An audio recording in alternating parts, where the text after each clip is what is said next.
And now you are listening to the second podcast of Gamerspective. Everyone say, "Wahey!" Yay! Oh, hey. Hey! Wrong already. Woo! Yay! Isn't ready for that kind of enthusiasm. It's like really late where he's from, so. Well, where most of us are from, actually, Yeah. Carlie, believe it or not. Not me.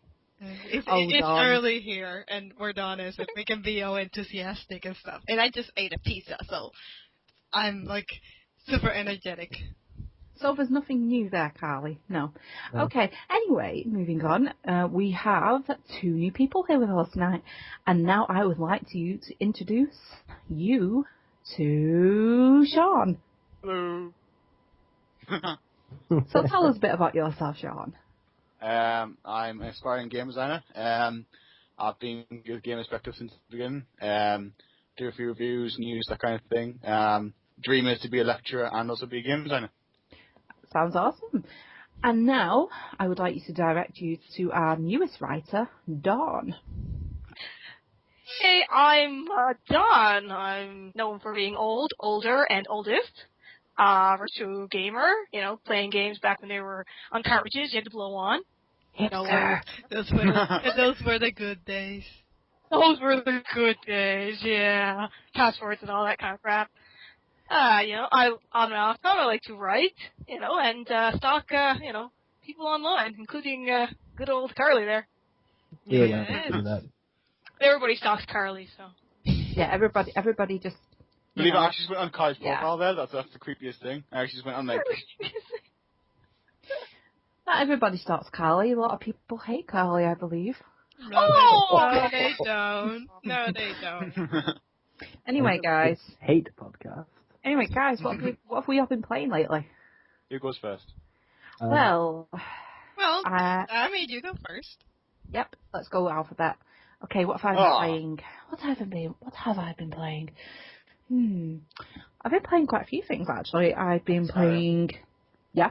Okay, we'll go with that. Everybody knows I'm a Skyrim addict.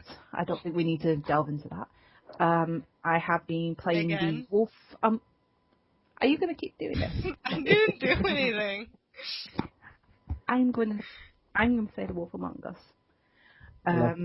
It is another. Joe will love me for this, and Carlie will love me as well. But Yes. it is a tale. Can't even say the word. It's a telltale game, which people will know because The Walking Dead obviously came from that, and I've obviously been playing The Walking Dead as well.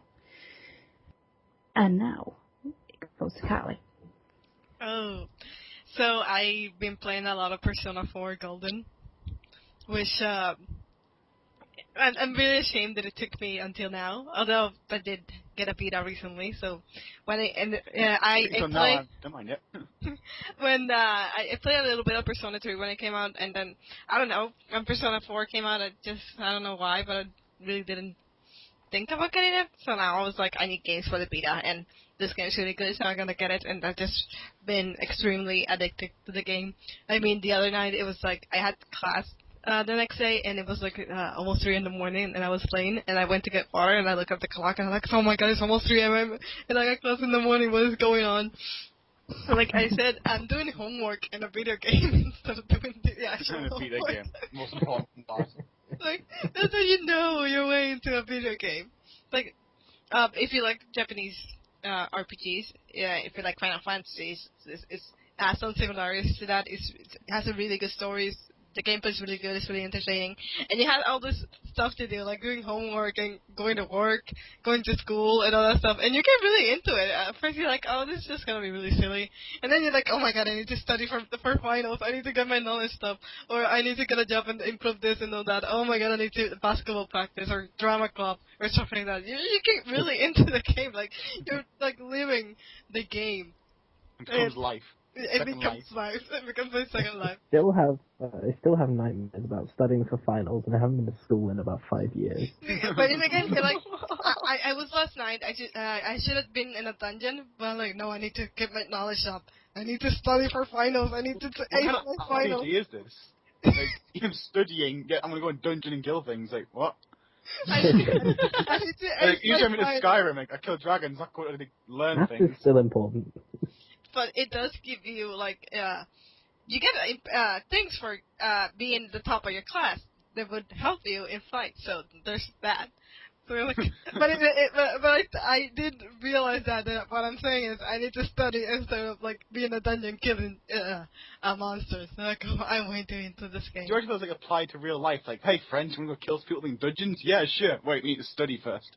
And in real life, you would go knowledge power instead of studying. And then just do that. In the video game, you will go the other way around. You're like, no, I need to study and get all this, and then I will go to the dungeon. It should be the other way around. But it also has a really good voice cast. For example, it has Tori Baker and Laura Bailey. If anyone knows that, everyone loves Laura Bailey. So, but that alone, you should be interested in the game. And if anyone has a beta, I would definitely recommend you play it. If you have school, I will warn you that the school is probably going to suffer for it. So this is a heads up. Your in-game grades will be brilliant. Exactly. You would ace everything. They'll be very proud about that. But in real life may suffer a bit. Dawn, what have you been playing lately? Well, that would be some PC games. There is the Elder Scrolls Online Beta. Oh. Had the lucky chance to play that last weekend. Very It jealous. was a lot of fun. It's pretty much Skyrim multiplayer, pretty much. That's, yeah, it's like, it's a little less interactive than I would actually have liked, because that was the one thing I always felt Skyrim was missing. Like, when you got like a whole family of people all playing the game, woohoo! Nikki can't play with them, it kind of sucks. And then I also was playing the Neverwinter, which I'm totally addicted to, because I have this guild and I play with guys there. Hell of a lot of fun. Not much else to explain that you'd have to actually play Neverwinter to understand how addicting it is, even though it's not even a good game. How does that work? Who did the review for that? Was it you, Don? Was it Joe? Yes, I did the review for it. Oh, yeah, I saw it. I It's did 6.2, Neverwinter, and I also put up just recently my little review on the beta of Elder Scrolls. Oh. I'm ready. Advertisement! What about you, Joe? What have you been playing lately? I've been playing Dota 2. He's always playing Dota 2. Yeah, I'm going to say this every week. But, religiously. other than that, this month I actually played and finished The Witcher 2, which he completely fell in love with. I haven't finished it, actually. Adore it. I really, really enjoyed it.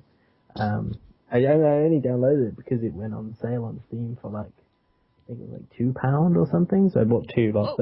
I gave one to Marcus, and I played it. And Romance. It was mine. It was my code, Joe. Oh yeah. He might ruin the bromance with Tony though.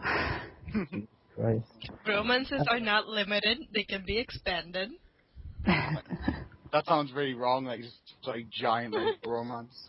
Another thing I have been playing is Dead by Civilization 5, which is not exactly a new game either, but it's also very addictive. It is incredibly addictive. Like, you will sit there and play it for 6 hours straight on one game. Oh. It's kind of crazy. But yeah, Wow. that's what I've been playing most recently. Yeah, I did tell you were absolutely going to love The Witcher 2. You were right. You were right. And we still need to do that matchup between The Witcher and Dragon Age. Nah, The Witcher would win. Yeah. Well, see, everyone wins. If both of the games are awesome, if Inquisition and The Witcher 3 are awesome, we all win. That's what I want. I want both of them to be awesome. Everyone wins is what losers say. Oh, please. Ooh. I really love The Witcher. I don't love it as much as I love Dragon Age, but I really do love it, and I want the game to be amazing. but Dragon Age, that's a special place in my heart, Dragon Age. Sean, what have you been playing? Well, I've been playing, well, a lot of things. I don't know, like, you ever heard of Peggle? That's... Peggle. Peggle. Peggle. Yeah. Tell us more. Jesus Christ. That's the most addictive thing in the world, like, honest to God. Like, Oh, crazy. I got an Xbox One, like, and I've liked the games, like, I've had Rise and Dead Rise, and they're alright. But, like, Peggle is basically like a puzzle type of thing. Like, it's basically you shoot a ball, and it's like a bunch of pegs, which are basically little balls themselves. And you have to get rid of all the Peggles in, like, the map type thing, and to get rid of them, and that's how you win the game. But it's like cooperative like, modes as well, like in competitive modes. It's like me and my mate Daniel, like, are playing, and we're literally screaming at each other because that fun. Basically, it sounds so simplistic, but like it's just insane. Like you get little characters next to it as well. Like there's a unicorn called Bjorn, who starts playing like Beethoven and starts like headbanging to it. Like for no apparent reason. It's pretty cool. It's like, what's going on? And like that generally like, it cost me like £9.99, and I was like, that was the best £10 I've spent in like the past year. Honest to God. As well as like, I've probably been playing a little like Borderlands 2 as well. I haven't finished it yet, but it's just absolutely massive, and it's just insane. Like I love the art style. Like the cell shading is fantastic. I still haven't finished that game. I think I started playing it about 10 times. Such an underused graphic. I know, like, I think Okami used it as well. Okami, I've never played Yes. it. I have that game. I've played that game. Is it any good? Gorgeous. Absolutely gorgeous. And one cel-shaded game that I really loved was the Prince of Persia. I love that as well, but no one else liked it. That was a really weird thing.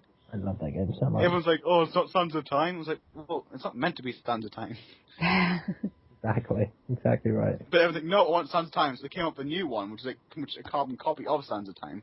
You know, the one that was based on the film. That one was shit too. It was pretty bad, like. As happens, people have, like, start screaming about things and get a different game they want. I missed that one. So, guys, right, this topic that I'm about to talk about is mainly aimed at the Final Fantasy people here. Sorry, Sean.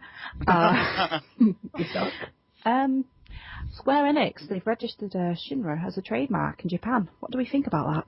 Oh, that could mean anything. Yeah. Remake? No, that could mean an entirely new game. Dark game! Ooh. The remake is never gonna happen. Never going to happen. Let's not forget that there was a character named Shimra in Final Fantasy X-2. Let's not go there. Oh, that's an interesting point. But I don't think so. If the company is a bit smart, they're going to continue to capitalize on them because they still have a little bit of a market there they can squeeze. Not that I want them to, but I suspect they're wise enough to sit there and say, "Hey, can we squeeze out just a little more out of Final 7? Yeah, we probably can."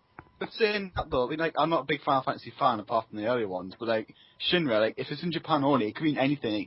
It could mean anything from toys and stuff. Because Japan, like in Japan, I think saying like figurine stuff, they love everything. And you can get plushies and stuff. So it's like saying, like, Japan have registered a new Pokemon trademark. It's like, oh, is it a new game? No, it's Pokemon Bank. It's this whole... Japan, they can do whatever the hell they want. Yeah. Like, any trademarks over there. Like, it's only been trademarked in Japan, hasn't it? Yeah. Absolutely. So I'm doubting it's a game because Square Enix admit I want to, like, localize everything. I absolutely love Final Fantasy VII, but I would absolutely hate it if they remade the game. It's an interesting move. It's an interesting move to trademark it, though, only in Japan. Yeah, it's a strange one. You would think it'd be worldwide, but maybe that might be a bit more difficult. They could be moving to make it worldwide. Maybe a manga they're only going to release in Japan? Probably. That's what I'm thinking. I don't think it's games with it. I probably just think it's just something else. It's going to be some spin-off thing. Aye. Like, sorry. It's because Final Fantasy VII doesn't have enough spin-offs. and only one of them is kind of sort of good, or at least some of it is good. I'm talking about Crisis Core, because the story is not really all that good, but at least people got to see Zack, which is my favorite character from Final Fantasy VII, so that was good. Oh, Zack, yeah. Was that? Do you know what I'd like it to be? I would like it to be them explaining the bridge between 10 and 7. Because they've always confirmed that there was some kind of link between those two games. But I think this a link between most of their games, but yeah, but I don't know. It's just those two games have enough. Now there's rumors that Final Fantasy X is gonna get another video game because the second one wasn't awful enough, apparently. I really don't like the idea of a third one, I have to say. Like, Oh, I'm not a big fan. I'm not a big fan of 10, but their ending was so good, the ending of the game, and it just completely ruined it with the sequel. Oh yeah, agreed. Yeah, Like, it's the latest one. Is it 13? Like, they got Lightning Returns as well. I haven't played them. After the first, like how many sequels do you need for a single Final Fantasy? Just to say from the name, Lightning shouldn't have returned. Please go away. Don't need you anymore. Okay, if it was Lightning alone in a completely different series, like different storyline, then I would be okay with it because she was actually. Lightning's already been in a different series. She's been in Final Fantasy 14. Well. Oh yeah. Oh yes, that's another good point. Yeah, because she was actually a really interesting character. She was good. She was just completely wasted on a terrible video game, terrible series. I mean, I would play a game if it was like her and Fang just being like going around and being badass every single place. That would be awesome. But unfortunately, that's not what Final Fantasy 13 is about. Anyway, guys, I think we're getting a bit off track here. I think we're off track. I know, we really need to Well, you talked about Shinra, now we're on Lightning. Anyway, next topic of interest. Nintendo's Year of Luigi's to end on 18th of March. Now, I don't really have much to say about this because I have no idea what we're going on about. But does anyone... games you played last year? No. Oh, yeah. It's been an abysmal year for it because there's nothing out for it. Like, Super Luigi Bros. It's just basically a new basic DLC. There's no point to it. Like, Luigi's just a hype machine that failed. Yeah, it really did. Like, the Wii U it's just there. It serves no purpose as a console. Like, I've got one. I like it. I like the Wii U. But compared to everything else, what is the point of it? It's got a tablet controller. What we need is like a screen that says technical difficulties. It flashes up right now, and then we're back. So here's another topic that's been causing quite a bit of discussion. Irrational games are shutting down. So anyway, has anyone got an opinion about it? Well, it's kind of like I'm confused by it because I don't really understand why this is happening now. Yeah, it's not like they've had a bad time recently or anything. Like Bioshock Infinite was quite popular. Exactly. And that launched less than a year ago, so.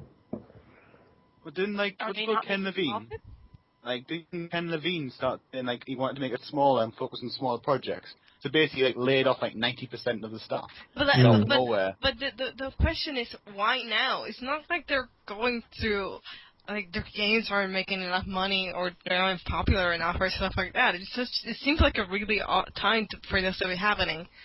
You would close a company like that down at its lowest point. It's not really at this point. What's the highest point? Well, maybe he wants to end on a high point. Yeah. He wants on a high. He wants to say, right, we made Infinite. The highest point they've had. Maybe it's not financial based. Honestly. Yeah, that's right. It just seems really odd. Others just decide they're no longer interested in doing this anymore. Maybe they got a different project in mind. Maybe unrelated. Shock series. It looks like the perfect time to end. Except for the people that are being laid off. No, that would suck. Well, I was reading one guy and he was saying that when he's laid off, he had to sell some of his stuff off because it was that sudden. Literally, he said within the week, maybe within a month, you're gonna go. Oh, that's a bit tough. Oh, it's gotta be tough. If you were working for that company and they were making really successful games, you wouldn't really think, okay, this is gonna end pretty soon. You think, oh, this is gonna go on for a while, and I'm in a good position now. And then suddenly you get, oh no, we're closing out in a month, and I feel bad for the people that are being laid off because it's easier. It's easier for a guy, for Kevin Levine, to say, okay, I'm gonna move to smaller projects because he can, but there are people working there that don't have that luxury. It's like working at Square, and it's like, oh yeah, we just launched Final Fantasy VII. It was hugely popular. Right, we're closing up shop. See you later, guys. Goodbye, everyone. Do you remember what just happened? Exactly. All right. Well, I was gonna say, like, basically, like, they're probably gonna get good jobs anyway, because Bioshock Infinite's like an amazing game, and it's so well received. I doubt there's gonna be a hard time for getting new jobs. Like, I know some of them. I know, what's he called? He left Epic Games to go to Infinite. And he's left Infinite. And he works at Microsoft now. I forgot his name, but he's heading up Black Tusk. So he does the new Gears of War game. I forgot his name. Yeah, I haven't like. Rod Ferguson, that's his name. Oh yeah. Ferguson. Now, speaking of Microsoft, who here actually played the Titanfall beta? Me. Oh, right. Would you like to? The lone one. It's like me. Like two views, like what's going on? Okay, shall we go with you, Joe? Alphabet. I know. I just said I'm jealous. I'm really. It's just Sean. It's only me. It's just Sean. There is a surprise. Sean, tell us all about it. I think. Well, I played it. I played it on Xbox One. I thought it was actually like really good. Like, it was really interesting to see that. It feels like an evolution of Call of Duty, which is quite funny since like Respawn or ex-Call of Duty developers. So it feels like an evolution of the genre. Like, graphically, it wasn't great. I'm not gonna lie. Like, wasn't really impressed. Even in the art style as well was a bit drab. Like, it just seems a bit generic. But when you actually play it, like running across a wall and jumping on top of Titan and like shooting its insides out, or like hijacking and stuff like that, or using a jetpack, it flowed really well. Mm-hmm. I'm a little bit like not convinced by the way it's set up, like in the gameplay wise. You have bots in the game as well. Yeah. So you have not like robots, and you have the grunts. Grunts are basically your standard soldier, like in the campaign, take 4 bullets in the drop. But like, it makes it more accessible because if someone say like not very good at first person shooters, they jump in and they're still making a difference. Whereas if you sometimes go on Call of Duty and you get that guy who's on like 0 kills and 20 deaths or something like that, right? Yeah. He's gonna think, well, 20 kills and 0 deaths. Yeah. Well, I remember playing it at Eurogamer, and I was pretty impressed with it. And I don't really play a lot of shooters, but and she doesn't really like the Xbox or the Xbone. Not really. No, I think it's not alright piece of kit, to be honest. I think Titanfall's going to ship a lot of units. I think Titanfall's going to be good. Yeah. I'm just a little bit worried about it purely because I don't know how it's going to shape up. Because I've heard that because it's online only, obviously, but the multiplayer. Yeah. But the campaign's still going to be like 4 hours long. So basically, you're going to play the same 4 hour like maps and stuff like that every single time again. I'm just thinking it might get a bit monotonous and a bit repetitive. Yeah, the repetitiveness. I was going to say. Yeah, they're going to need new content for that. They said they're going to release a season pass with 3 extra packs, but if you're going to release an online only game, you need a hell of a lot more. Like, could you imagine if you're on Battlefield? Battlefield has like 6 map packs, 5 map packs come out in a year, and that's like a single player and multiplayer game. They're gonna need like loads of packs. They're gonna need new guns and everything to support this. And the thing is, there's a lot of high expectations for this game, so pressure's on. Because they're basically gonna have to carry the Xbox throughout. Pretty much. Yeah. This is gonna be one of the most biggest Xbone. I'm sorry. Xbone exclusive titles of the year. She's like, Xbone. I'm sorry, Xbone. it's like, I'm sorry, I'm not really sorry at all. He just doesn't see any other way. Because the PlayStation 4 is getting, let's say, exclusive. It has coming out very soon. It has Infamous Second Son. It's a lot of the other games are really good. They aren't exactly exclusive, but they seem to have a preference for the PS4 that they do for the Xbox One. I said Xbox One. This year's going to be very interesting. I've always thought I actually, it's a really unpopular opinion, but I think Xbox is going to win this generation purely on the fact I'm worried about Sony. Oh yeah. Wow. Oh, go on. They don't seem to be doing too bad right now. Fighting words. Fighting words. No, I'm just thinking you know how Sony closed down the project of Sony Monica, right? Yeah. Well, I think this way, right? Sony's the whole Sony department isn't doing very well money-wise, right? Only PlayStation's really turning a profit in the minute. Whereas you have Microsoft. Microsoft are going to fight tooth and nail for this generation. They know they've made a weaker product. I know they know they've made a weaker product. So they know we need exclusives, we need more games, we need more content. You've seen them the updates-wise. There's been 2 updates in the past month. Yeah, but I think that's because they screwed up so badly that they really needed to do this.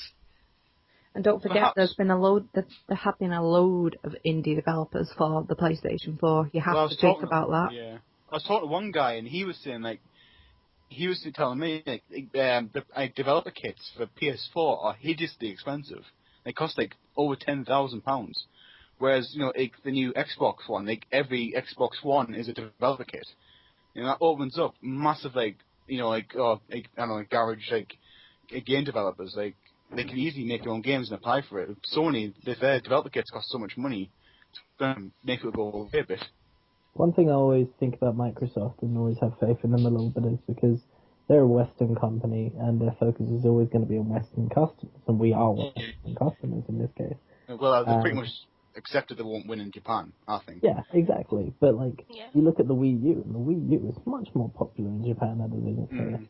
And Microsoft has that advantage over Sony as well. Mm. It still sold really well in Japan, even though the Wii U is the dominating one over there. Yeah. I don't know. Right now it doesn't look like the Xbox is gonna win anything. It seems to me at the moment, because everything can change now to the end. Because when the previous generation started, obviously it was the Wii, the one that was dominating everything, and Sony just imploded on itself. I mean, the launch for the PS3 was awful. Then eventually they started to get their shit together, and then that hacking situation happened in 2011. That and it doesn't help. Right, they never really completely recovered from that, even though the last few years of that, the PlayStation 3 was doing a lot better. But there were too many situations and stupidity happened before that it just completely sour whatever potential the PS3 could have had. Mm. And that's what I think. With the Xbox is going to have a rough 2 years, like the PS3 did. But the PS3 came out brilliantly. It was doing abysmal at the start.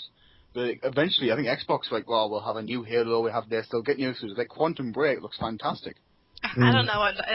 I'm really looking forward to Halo because when Bungie left and this other company, 343. Yeah, it took over. I was really skeptical. I was like, I don't know. I thought maybe they should have left it at Halo 3 and just don't touch that anymore. And then they took over, and I was actually really impressed with the games, especially the ending. I cried, and I hadn't played any other Halo game before, so I didn't have that emotional attachment to Cortana. Oh, I did. And I feel throughout the course of the game, I understood. I was like, if I'm feeling like this, I can't even imagine people that have been playing the games for this hard and have been with Cortana throughout that time, and to have this now, it was really good. So I am really looking forward to that game, though I'm really sad that probably Cortana's not gonna be in it. It's not gonna be really different. It's not gonna be the same. I think I'm going to be keeping a close eye when Infamous comes out, because that's going to be the biggest release this year for the PS4. I have to say, that could That's a be a game. That could be a game changer. I've heard great things so far. So who knows? I was looking on the N4G before.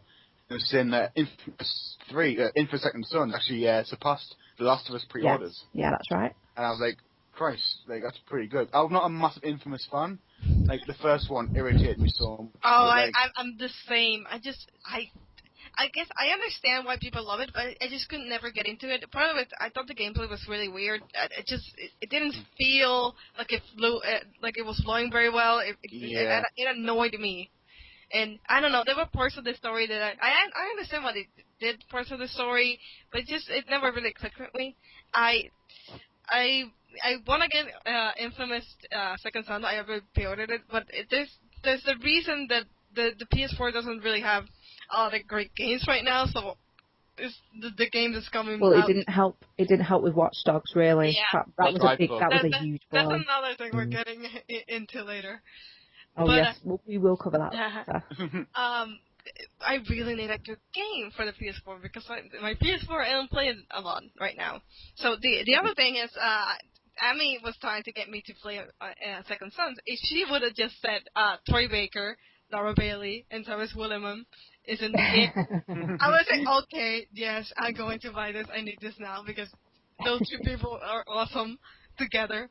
I'll tell you what, like, you know, Troy Baker, I did not like him before The Last of Us. I don't know why, I just didn't like him. Maybe it's the role. I don't know. I had no opinion on Maybe him. because he sounds a bit more manly than me. Like, maybe it's just me being really jealous or something. That's Carlie. That's Carlie as well. But he can play more like campy voices and stuff like that. It's now that he's getting into more manlier sounding men. Like playing Joel, that's a really older, crusty man and stuff like that. But before, he played a lot of assholes. A lot of assholes. I mean, he might be an arsehole in Infamous, but then again, that's all down to you. You've got the choice. No, but I mean really big assholes, like Kai Lang in Mass Effect. If you play Mass Effect 3, there's Kai Lang, that's one of the examples. But in anime and stuff like that, Is he Mass Effect 3, is he? I was going to say. I didn't know he was Kai Lang, I didn't know that. Do you guys didn't know he was Kai Lang? Oh, yeah, that makes sense now. Yeah. He was Kai Lang in Mass Effect 3. Anyway, shall we move from Troy Breaker / Kai Lang / Delsin Rowe, whatever roles he's done, and let's move on let's move on to a more important topic, one that we were all dead excited about, is Twitch. It was previously Plays Pokemon, now it's Beats Pokemon. God, how did they do it? I feel like a little kid pretty again. impressive, right? I felt like I was part of something really big watching that and taking part in that. Pokemon always gives you that feeling that you're part of something big. I know, but part of something that like millions of players had played. I personally think that's probably where the future of game could go. Like, yeah. Because you know, like in PlayStation 4, you had Broadcast Plus. You basically can broadcast the game, and people can like edit for you. Like, when you do a Dead Nation game, you can like edit that, and then like they can say, "Oh, more horde of zombies are coming towards you." Whereas like Twitch beats Pokemon, everyone contributes, and that can sell massively. Like that could be. Something that I thought was interesting was that the save file was uploaded, and it means that anyone could download that save file. Wow! Start playing from. I didn't know that. I didn't know that either, actually. Game with all the same Pokemon, all the progress saved, and all the history of that game, and it's up to download. It did make me want to track down that game on eBay and Amazon, but even though I can't play it on a Game Boy anymore, I want to play it. I don't care. It's a really interesting experience. We tried this before Mass Effect 3 came out from our forum. One of us, the people from the forum, played Mass Effect 1 and Mass Effect 2, and we were like, the people that were watching, we would choose the options and stuff like that. And it's really interesting to see what things other people do that are necessarily the same as you do. Although sometimes it's just resort to just hit this person, kill this person. Let's be all like, yeah. It will resort into hilarity, like punching the reporter. What did you think? Did anyone see the democracy versus anarchy thing? Yeah. What did you think of that? But we would always end in anarchy. It's more entertaining. For the sake of all the viewers and for the sake of Sean, can you just explain what it is again to us, please? Well, or Joe? Oh, well, the anarchy was everyone in the chat was putting in commands, and at some point those commands would take effect on the screen. So if you've got 100,000 people all running up, down, left, right, A, B, those commands would all eventually go in, and obviously there's quite a lot of lag. The democracy mode was something where I believe it was every 20 or 30 seconds, there'd be like a voting screen, and everyone would like write in what they were voting essentially for the next command to be, and the one with the highest votes then went through. And this is that the Pokemon Twitch thing? This is in Twitch-based Pokemon. Yeah. Like, for example, if they were at the PC and they were trying to get a Pokemon out, it was absolutely impossible because someone somewhere would press B and it would exit out of the Pokemon.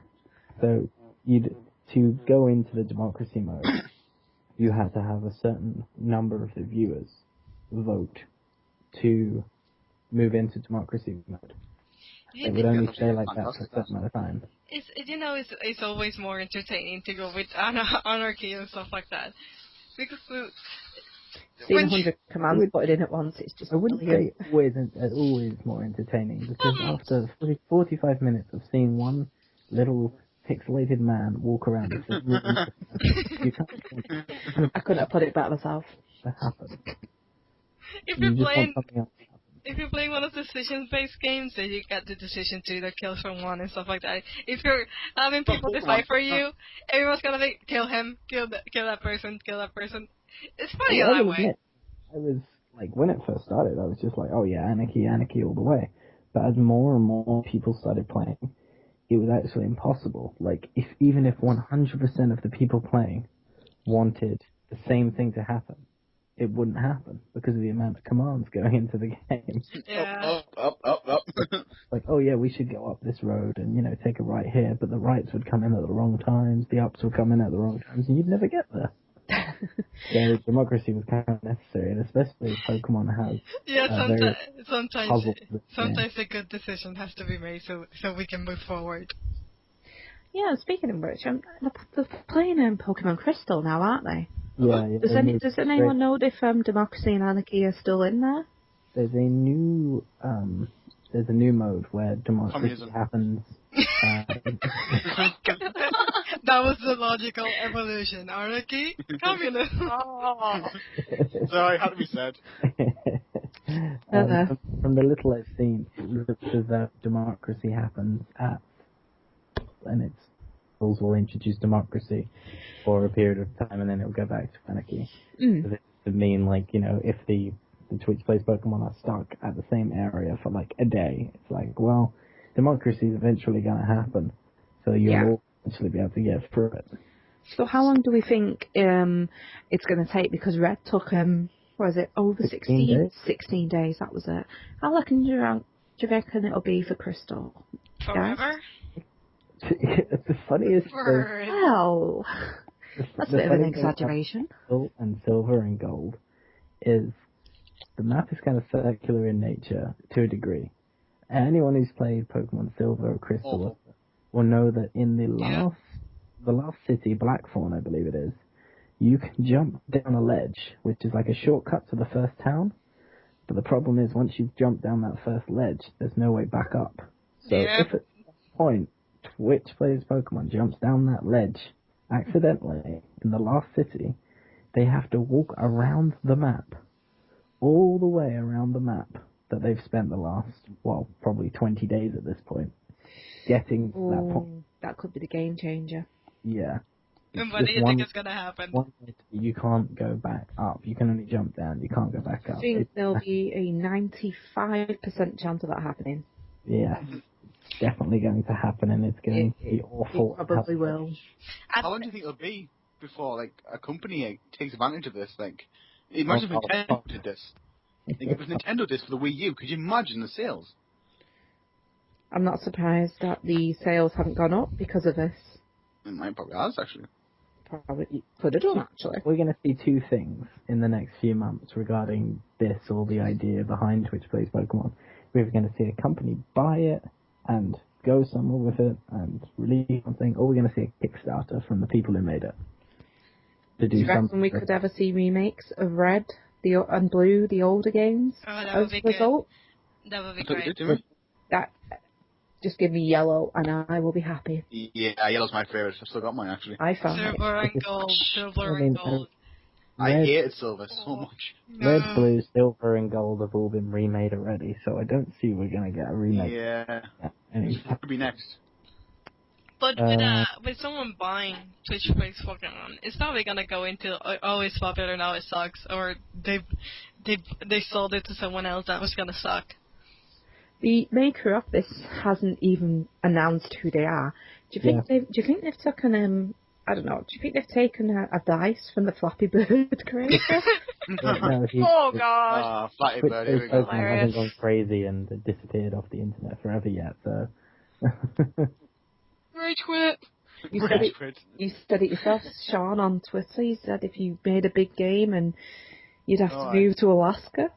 Did you say? I put on Twitter saying if I ever made a big game and made lots of money, I'm going to move to Iceland or Alaska to just get away from the world. Because you see what happens to people. Remember, Phil Fish, the guy who made Fez, he went off the rails. Oh. He started screaming and saying, did you see that? No. Phil Fish, if he can't get on his Twitter now because it's protected, but basically put like some guy, Marcus Beer or something like that, Mark Beer, and he started saying like, oh, people like Phil Fish is such a hipster and stuff like that, and he's really arrogant and stuff like that. And Phil Fish just flipped, started saying like, kill yourself and stuff like that, and he started saying to tell people to kill themselves. And he said, made an announcement saying, right, I'm done, I'm running off with the money, like I cancelled the next game, and no one's heard from him since. Wow. Man. I tell a lie actually. He's actually a DJ now. that seems like a logical evolution too. Yeah. I would, however, say that if you plan to move to Alaska, I would remind you that Sarah Palin is from there, so that's probably not the place you would be away from cameras and stuff like that. I think Iceland might be the best bet, and it's closer to home. Yeah. So, are we happy with our Pokemon talk, or do we have any last thoughts?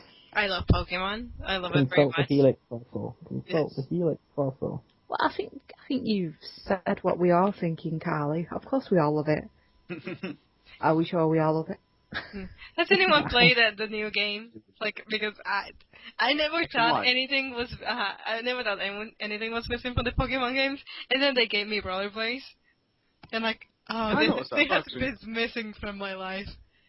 I haven't finished it yet though. I have a horrible thing. I don't finish games like on a 3DS. Yeah, I've not finished them yet either. Yeah, me neither. I still need to get back to playing Fire Emblem. Too many games, so little time. I haven't finished it either, but I have the excuse that I don't own the 3DS. It's from my brother, so I had to constantly be fighting with him so he would lend it for me for just a little bit so I can play some Pokemon and some Zelda. I thought the older one always wins. Yeah, well, when the younger one goes running to your mom to say, oh, she's starting to steal my stuff and stuff like that, then you're not gonna win. So, Carlie, actually, you know what? I'm just looking at the topics, and the next topic is one of your favourites. And now, before you actually take over and start talking about The Last of Us Left Behind, I just want to. Look how you say you know what I'm gonna say. I'm just find it so ironic. Ellen Page and Ellie on the same day. Ellie kisses her. Whoa! I haven't finished yet. I haven't played yet. Oh no. I've heard. Oh no. Oh, well, then we'll have to I wait suggest till you cover next week. your ears then. And anyone that hasn't actually finished Left Behind, which shame on you, you should do that immediately. I watched Carlie do it. It was brilliant. Oh yeah, she was enjoying the fact that every time I click or shut up, I was like, oh, I cannot deal with clickers. If you see when we finally get that up on YouTube, you're gonna see it's hilarious. I just get all nervous and I start doing things that shouldn't be done. I know that thing happened, like when Ellie and the other girl, like how old Ellie? Ellie's 14. And how old's the other girl? I think 14 about the same too. age. Same She age? is. Yes. Is it the same girl in the main game? No, No. she doesn't No. appear in the May game. Oh, right, okay. I'm getting confusing. It ends on a very, very strange cliffhanger. It's not Is it gonna a be strange followed up? cliffhanger. For one of them, it is. What? Because when you're going in, if you play the main game, you know this is the story of how Ellie got bitten. So you know this eventually gonna turn out because you know what's gonna happen to Ellie and the other girl's gonna die. What you weren't expecting is what actually happened. What you actually see in the game. La. I suggest you for a few minutes don't listen to what I'm going to say. Okay, just type in the thing when you're done. And you can see Sean running away with his ears. All right. La, la, la, la, la, la, la. Hey, actually, because Left Behind only recently came back, we should probably refrain from any actual spoilers. Well, we can say, you know, there's spoilers here, and when we finish the podcast and we have a description for the podcast, we say this is where the spoilers end. This is where you can start listening again if you don't want to listen to spoilers from The Last of Us. It's like spoilers, sweetie. We've got someone Spoilers! in the call that Hello. doesn't want to be spoiled. And I need to talk about it, and Annie needs to talk about it. Yeah, I just find it just It's coincidence a with very Ellen Page and hilarious Ellie. coincidence, yes. That, I was surprised when she came out, like. but I wasn't really surprised. This is basically an open secret, and I knew most people knew about it already, and I'm glad that she finally came out and said it. Mostly because of her, it seems like that had been bothering her for a while. But a lot of people already knew that it doesn't really change anything about her. Yeah, it really doesn't. I kind of had my suspicions about Ellen Page, like, since Juno, but I never really thought much of it. I was just like, oh, she might be gay. So, I'm not a bothered. movie where she gets pregnant is where you started to suspect that she was Yes. Yes. Gay people get pregnant too, come on. that seems like a very different to what it was supposed to be. But anyway, come on, Carlie. Tell us, tell us. Sean, Spoilers all. I'll put it down first. Just type in the message thing. Okay, Yeah, I'm gonna type spoilers, so run away. Joe will tell you when we're done. Oh no, I'm not listening either. Don. This voice are just wussies. They run away at the Okay, so. Okay, since it's just us girls, since it's kind of interesting because what we're talking about is about girls. Ali?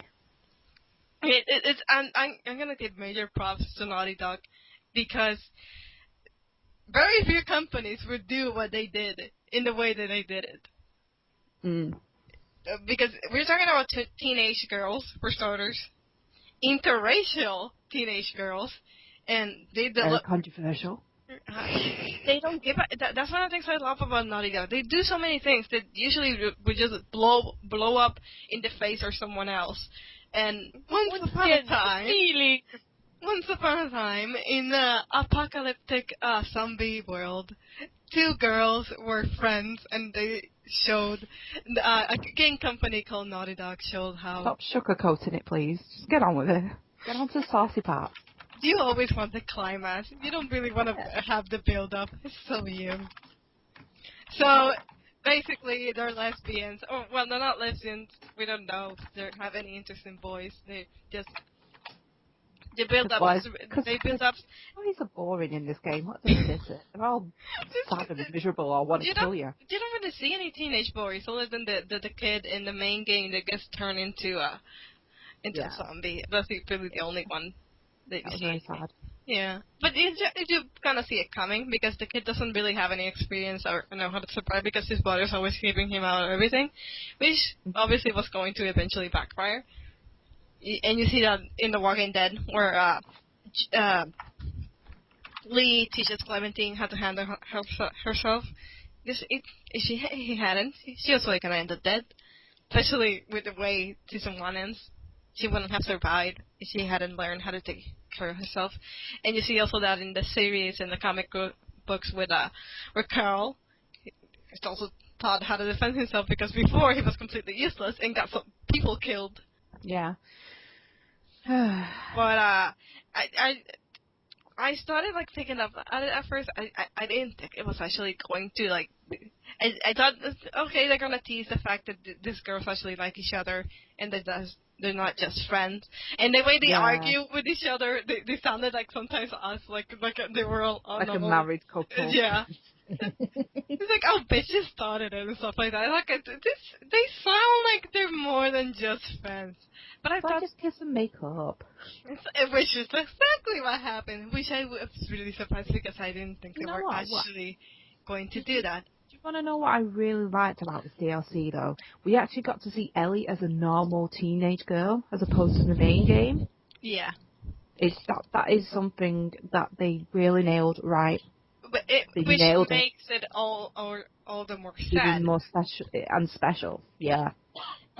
One of the difficult things when you have a prequel to something where you already know where it's going to end is actually make that story interesting enough and that you want to watch it, because if you know where this is going, and that's usually gonna happen to people like me who read spoilers anyways, but we're talking about a prequel. You know where these characters are on in the present, you're just looking at what's happening in the past. And I thought, well, this is I knew it was gonna be sad. I knew it was gonna be interesting. Because, well, the girl obviously is gonna die. Ellie's gonna get bitten, and she's obviously not gonna die because she's immune. But it's a relationship. It was really good the way they did develop the relationship between them, and it wasn't like when they kissed, it was really nice and it was really, really sweet, and you can see it because they spent the whole DLC developing the relationship. I've seen people complain about the DLC that is too short, the gameplay is not really all that interesting, but The Last of Us is more you playing through the story. It's not. It doesn't have this really like revolutionary gameplay. It's just interesting enough to keep you around playing it. It has things for you to character. do. It's all about character and the story. And I thought the story in Left Behind was really, really, really good. There's games, actual games. They don't have a story as good as a DLC. The ending was just brilliant for the DLC. Yes. It's just like, well, what now? And you think, well, you do know what happens, even though it's not even being shown. But it also brings up this. It makes the actual ending of the game, which I can't even talk about it because you haven't finished it and you don't want me to talk about Apologies. it. Yes. But when you do, you're gonna look at the end in a different way because now you have something more of Ellie's character that's gonna even it's gonna make you question more what happens in the ending of the game. Mm-hmm. But you understand Ellie's character a little more, and you feel really bad for her because they plan to die together, and you know that's not gonna happen, and then you start going through scenarios in your head because they don't show later when Riley starts to turn and exactly how she dies, and it's painful. It's very painful. And I under the suspicion that Ellie has had to put her down. Yeah, that's what I kind of figured. I just wonder though, like, if her friend, what was her friend called again? I'm very sorry. Riley, that's the one. I ever wondered if Riley ever noticed that Ellie was immune before she died. I'm guessing because you know basically Riley's plan was. She gave her option time and we can just kill each other and they right click, blah blah blah. It's like, or we can just stay and turn together and be all poetic about it. And that's what they decide to do. And what they show in the main game when Tess is bitten is that they start like getting all they get a fever. They start acting irrational. They start getting very angry, so that's how they start to turn. So I'm guessing you start noticing that this is happening to you. It's not happening to the other person. And just imagine there's someone that you really cared about, and that person is gonna die, and you plan to die with them, but that's not happening to you. And now you're in a situation that you probably have to kill them, and you're gonna have to keep on living. And tough situation. It's a very tough situation. And they have this like, which basically they were on a date throughout the whole thing. We were all thinking that. Yeah. What I find it kind of confusing is Riley joins the Fireflies, which I'm going to assume requires that you go. Or she mentioned that it requires a certain amount of training and you have to kill clickers and stuff like that. But yeah, and she goes on this date with Ellie in the mall and play music really loud and stuff. Is like, are you really surprised that eventually you got attacked? Because it's basically, are you calling to the clickers and the zombies and all that stuff? What are you doing? Like, I'm playing the music really loud. Like, what are you doing? You should be smarter than that. It's a tough one because, like, they're doing that, but it's just such a big contrast to the main game because in the main game it's all about stealth, all about being quiet, and then you look at this in the DLC, it's like, what are you doing? In the main game, you have Joe, who knows and is very skilled. And he knows, and he just went through a situation when he lost Tess, who is implied to be his girlfriend. And the rest of the game is him holding on to Ellie, which is now the only thing that is keeping him, the last remaining humanity he has. Yes. And at that point it is. And he's very protective and will do anything, and he's really savvy. But you get these two are just teenagers. They spend most of their lives in a safe place.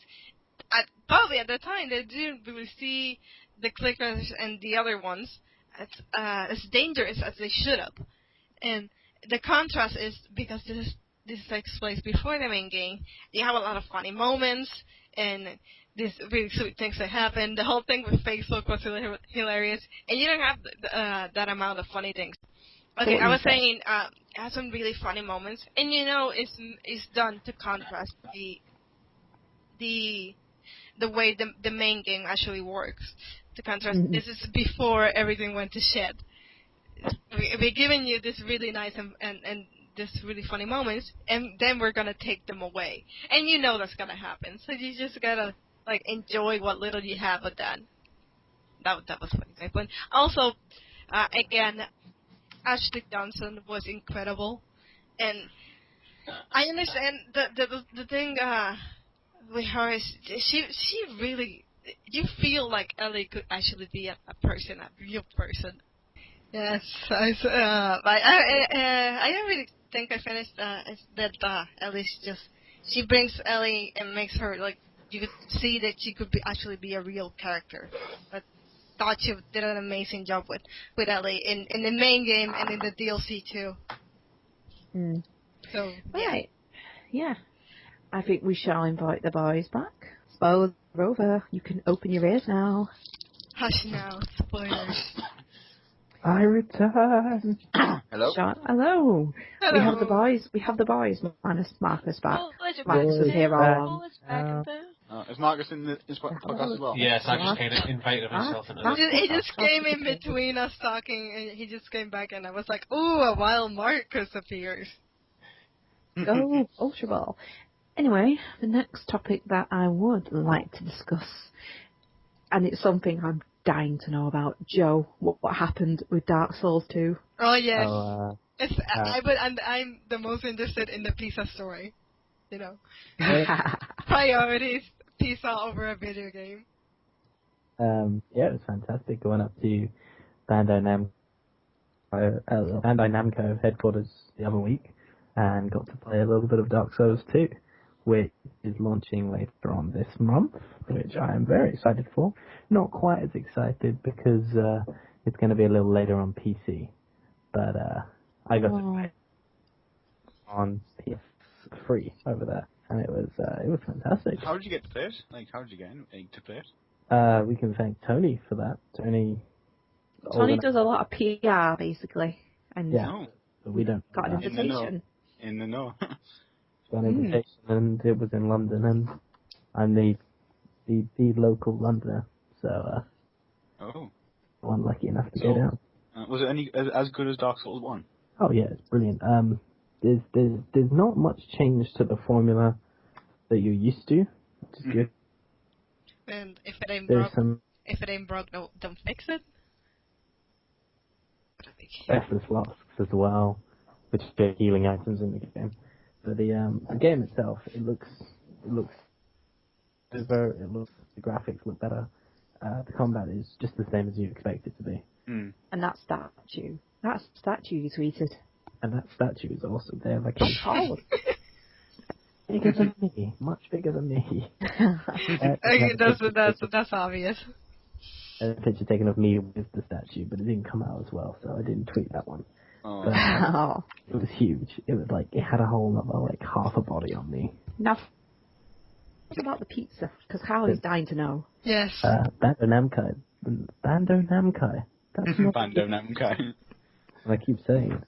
Bandai Namco brought me pizza, and Nice. I was mostly there for the pizza. I sure should. Waiting for the pizza, there was the option to play the game. I thought, might as well, Yeah. It was one margarita pizza, one pepperoni pizza, thin crust. It's hard to give you something that is horrifically awful just to be Dark Souls. It's yes, pizza's gonna kill you, something like that. Yes. There's also tea and biscuits, which were nice. Oh, how British! Nice. How British indeed. That was great. Felt so So, British. is there any content expected for the website with you being a Dark Souls down there?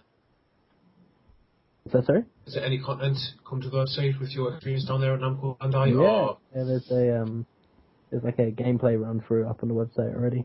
Huh? A hands-on piece. Yep. If you hadn't already read it. I don't think he has. Yeah, they read it, actually. Yeah, it was a very, very hands-on. It's probably buried at this point under the mass amount of posts Sean's posted. Just look in the features. It should be there. And that's for all the viewers as well. Yes, please. Read our articles to get us hits, please. Shameless promotion. It's fantastic. It was a great experience, and it made me look forward to the game even more than I was already. One thing that annoys me, though, one thing that annoys me is on next gen, which really annoys me. Yeah, I thought that was a little bit weird. I think we're coming to the end of, like, previous gen games now, though. I think we're just scraping last few ones. Are you sure about that? Well, I'd say they'll be over in another year, maybe. PS2 was still developing games for PS2 for 5 years, if not Well, more. but FIFA's out for PS2. Yeah, the PS2. That's different because it was making a fucking lot of money, and the PS3 wasn't doing so well. So obviously they kept on going with the PS2. The PS2 is like the greatest console in existence. Oh, come on. The NES was the greatest console. No. Yes. Oh, No. PS2. You didn't have to blow on the PS2 to make it work. Come on, that was awesome, and I would still do that. I would happily still do that. And I'm saying this, the console that I played the most is the PS2. I absolutely love it. After the NES, I think it's the greatest console.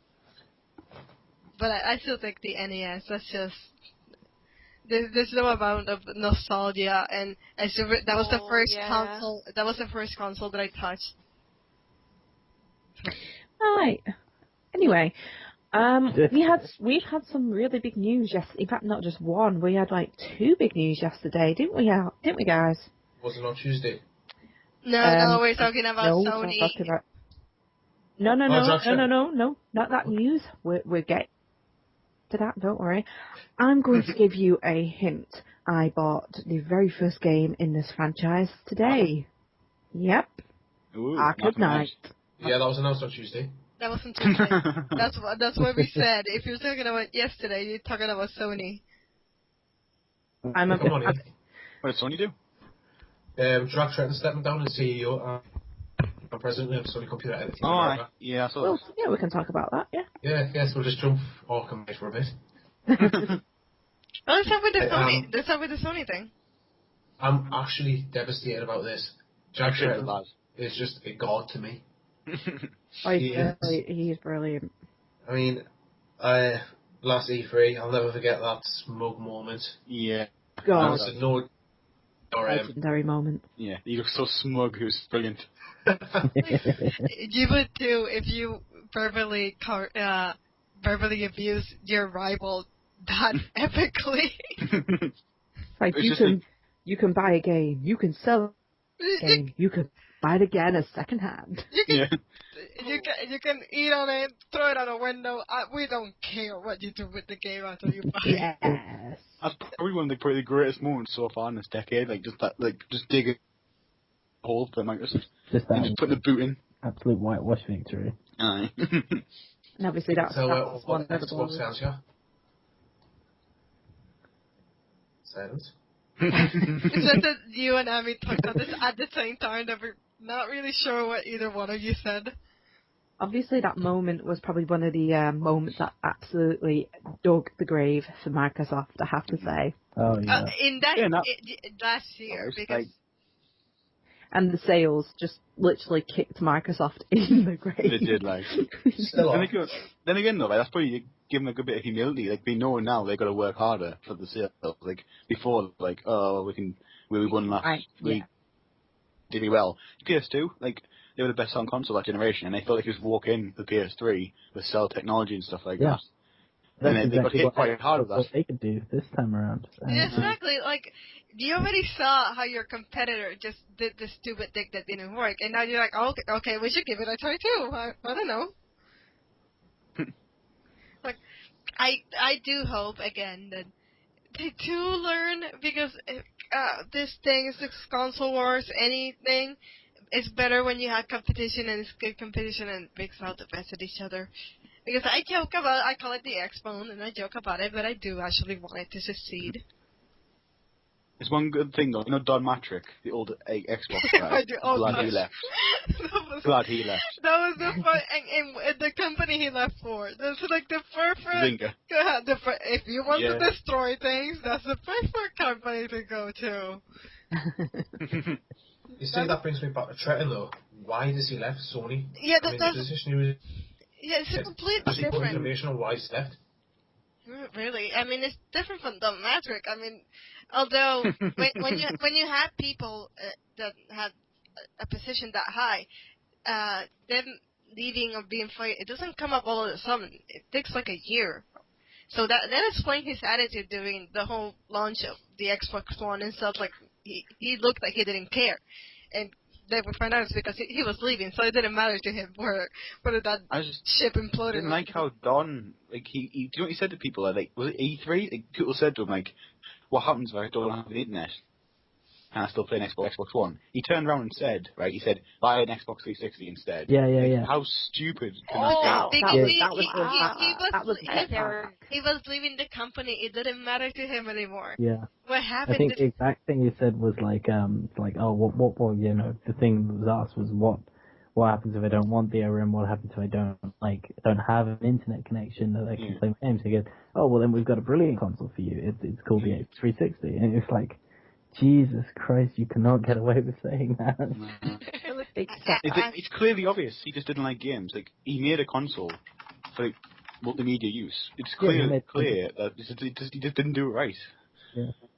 But with Jack Carlie leaving, it's different because Sony is not in the situation Microsoft was last year. I mean, the launch of the PS4 has been good. It has been making a lot of money. So you kind of wonder where exactly this came from. Was he tired of being of his position or something like that? How old is he? Like the Flappy Bird creator. Oh, yeah. Are we back on that now? But that seems to be like everyone's like seems like it's been going to other people. Like they wanted to do that too. They had Kevin Levine and then they were talking about. So I think that because I mean he was coming for 20 years. It's Sony. Something big must have happened. He must have been offered a better job somewhere else. How old is he though? It could have been. He just can't be that old. He looks like he's in his 50s. So. Because if he was hitting 60, he might want to retire. And it doesn't look that old, but he was hitting 60. I wouldn't blame him if he is. It might be a lot, and he might spend more time with his family and stuff. Because a lot of people in that position, in one of the greatest jobs in the world. Like again, like with the Kevin Levine thing, it just seemed to be a really odd time for this to be happening. Who knows? Maybe more. It might be clear later on during the line. Probably. One thing I'm happy about is that last year's performance has really kind of set the standard for E3 and just games exposing. Oh yeah. That was like.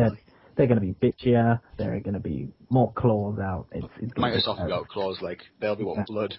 Because Microsoft have got a lot to live up to this year for E3. The last few years in E3 it was so boring. There wasn't really anything. I mean, in 2012, if it wasn't for like Watch Dogs and The Last of Us, everything else was really boring. There wasn't really anything good, and just those two games were the only thing that made you actually interested for E3. Mm-hmm. And then last year, finally, even Square Enix, who hadn't been relevant in so long, they actually did something good. People were actually excited about it, even though they were going to screw it up again. But they were actually doing something exciting. Even though we already knew that Final Fantasy Versus had been turned into Final Fantasy 15, the way they like trolled about it, they show at the end in the Final Fantasy Versus, and then boom, it changes to Final Fantasy 15. And then the Kingdom Hearts things, like, we all turn into teenagers again, like, squealing with happiness. 14. I can't believe how many people just went totally crazy over that, yeah. They were all so excited, squealing. I'll tell you what it made me happy. Battlefront. Oh my god. Star Wars Battlefront. No one else saw it? Anyway, guys, we've talked about this quite a bit now. Now, Can I move on to another topic? We can leave Arkham Knight if you want. We can leave that until more details are revealed. Someone wants to talk about it. Go on. Yeah, Go on then. I wonder who that person is, really. I don't know who that person is that wants to talk about how amazing, fucking incredible that trailer looked. I cannot believe this is happening. I was not. Is it getting back? Is it getting back onto the level of Arkham City then? Yes, because it's Rocksteady again. Ooh. It's not Warner Brothers. That's the main thing. Bear in mind, I've Rocksteady is back. never played any of them. You should. Don't judge me. I absolutely, I cannot even express how much I love Arkham City. I grew up watching Batman the animated series, and to have a lot the same people there, Kevin Conroy as Batman, Mark Hamill as the Joker, even though that's going forward not gonna be the case anymore. And it's just such a fucking good game. It's that good. I cannot even say there's a single character in that game that's not perfect, absolutely perfect. Every single fucking character. I mean, I absolutely love how Greta Lyle voiced Catwoman. I cannot even say how much I love that. I want her. Is there anyone whose name that isn't Carlie that is looking forward to how to do this? I didn't play Arkham Origins, so Arkham City was the last game I played. I did really enjoy it. I am looking forward to Arkham Knight. It does look really good, and if it's anything like Arkham City, it's going to be a good game. And did you see the fucking Batmobile? Yes, I saw the Batmobile. Ooh, that does look nice. Oh my god! Right. It seems a bit clicky with Batmobile. No, it was just like, no. It's like, we've got through 3 games now. We probably might be wrapping up this last game. What haven't we already added? We added Arkham City. What haven't we already added that we can just really like kind of entice fans with? It's like, the Batmobile. The only other option is playable Alfred the Butler. No, the other thing that most people would really want is please bring Nightwing already into the games, because he's in Arkham City, but he's just in the side things. He doesn't talk and doesn't have anything to do with the story. And I want him in the games too. And I love Nightwing. I love Nightwing when he's voiced by Neil Patrick Harris. Oh yes, no, that would be great. We should just make like a please have Neil Patrick Harris voice Nightwing. Please, first of all, bring Nightwing. Second of all, please bring Neil Patrick Harris. Get the petition started, Carlie. Get the petition started. I want a petition. Please have Catwoman again, and please have her voice again by Greta Lyle. In case you're thinking of, let's try someone else. No, Greta Lyle should be the only person because she was so amazing as Catwoman. The thing I like about him is that he's voiced by either Neil Patrick Harris or Quentin Flynn, and I love both of those people. I love them both so much. Yeah. Quentin Flynn is easily my favorite voice actor of all time. I want to say Axel, probably. Kingdom Hearts. Yeah. But I do like him as Raiden in Metal Gear Solid, but I think it's got to be Axel. He's also in Mass Effect as well. He's Theron. He's not their Thane's son. Thane's son, yeah, Kolyat. He voices Reno in Advent Children. Yeah, that's the other one. Good. As soon as you said Axel, everyone has started to remember, oh yeah, this is him. Do you want to know what I'm loving right now? Yes. I'm loving the fact we have finally got a Watch Dogs release date. I love it. I wasn't done with Arkham. I think Watch Dogs, for me, I've already got bored of it. It's become Final Fantasy Verse for me. It's just been too long. I keep up playing Fuse game. Just can't keep it up for that all the time. Taking the game out, then the release dates, and it's like when they finally said it, I'm like, okay, just give me the game. I'm tired of waiting for you people to give a release date and stuff like that. I just want the game, and I want it to be good because this whole thing has been ridiculous. I'll always stand by with what Nintendo's dude who makes Mario. I forgot his name now. Miyazaki. Is it Miyazaki or Miyamoto? I wanted to. Miyazaki is the film. Did you say? Yeah, I'll try and find the quote now. Oh, crap. You know what it is? I've started this and I've already lost the quote. And Google it quick. Google. Quick. You know, you just mentioned Google. Now they're gonna take over us. To Google. A delayed game is eventually good. A bad game is bad forever. I love that quote. I absolutely love that quote so much. And it's right what you say is, yes, fair enough, Watch Dogs has been delayed for so long, but it means that they've worked out all the kinks and it's going to be good. Whereas they released it at the launch of the PlayStation 4 and the Xbox One, and it had all these bugs like Battlefield 4. It's just going to be bad forever. I can't stand Battlefield 4. It's broken. I say to you, Duke Nukem Forever. I say to you, Aliens, Colonial Marine, and Final Fantasy 13. Final Fantasy 13 was good. I will not have anything said about that game. There's a reason why the there's a reason for the expression. Even Duke Nukem's getting tired of waiting for this. That's a king. Anyway. Sorry. Carlie, go on, finish your point, please. Of what? Or Arkham? You were speaking, I'm sorry, I interrupted you there, didn't I? Sorry. Actually, I did finish. I didn't finish talking about Arkham. Moving on. Moving on. We haven't got much time left. Amy Hennig, come on. Oh. We all want to talk about this. This is the biggest. She was not forced out of the company. Yeah, contrary to what everyone on the internet believed at first, she was not forced out of Naughty Dog. Like that seems like suspicious denial. Sorry. Did you see what was on Twitter? On Twitter. She said a comment about more than you know. Really interesting. Yeah. No, just the what she said part really kind of sticks out to me. Because Naughty Dog refused it, but she hasn't, declined. You know what I mean? Like, if people asked her and she hasn't said anything about it, but Naughty Dog have come out and said it, and Naughty Dog never actually come out and say things. They never do. But, Amy Hennig hasn't denied she's been forced out yet. She's just made these little, weird wording, you never know. It's very suspicious, considering the next Uncharted's being developed, and, you can imagine she's got a big role in that. I think the story's already done by now, to be honest. Writing the story, they've probably done that now, they'll probably get another writer over. They probably can't replace her, but, you know what I mean? We at the end of the day, we don't know what's happened.